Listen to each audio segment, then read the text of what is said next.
ఆ రామ అనే 2 అక్షరాలను విడిచిపెట్టి ఏకాక్షరంగా పలికిన హ్మ్. రామ్, రామ్ అని పలికిన అది అగ్ని బీజాక్షరం.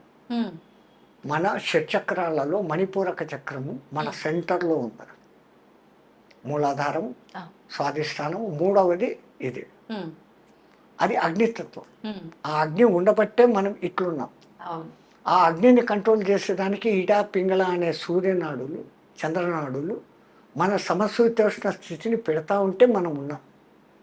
ఆ అగ్ని ఎక్కువైనా టెంపరేచర్ ఎక్కువైతే జై శ్రీరామ్. ఆ అగ్ని తక్కువైనా లో టెంపరేచర్ అయితే జై శ్రీరామ్. అంతే. ఇన్నిన్ని అర్థాలు పెట్టి ఆ రామమంత్రం పెడితే హ్మ్. రోమ రోమములో దాన్ని నింపుకున్నవాడు హనుమంతుడు. హ్మ్. ఈ రామ్ రామ్ అని చదువుతుంటే ఆయన బ్రెయిన్లోని 10,000 కోట్ల న్యూరాన్సే కాకుండా అవును. శరీరంలోని కణ కణము రామనామాంకితం అయిపోయింది.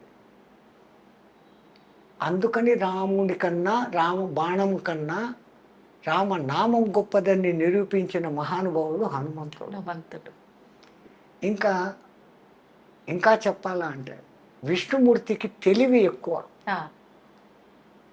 బ్రహ్మదేవుడు ఎట్లాంటి వరాలు ఇచ్చినా కానీ ఆ వరాలలో ఉన్న లూపు హోల్ను కనిపెట్టి బ్రహ్మ వరాలు దెబ్బ తినకుండానే ఆ రాక్షసుని చంపుతూ ఉంటాడు ఆయన.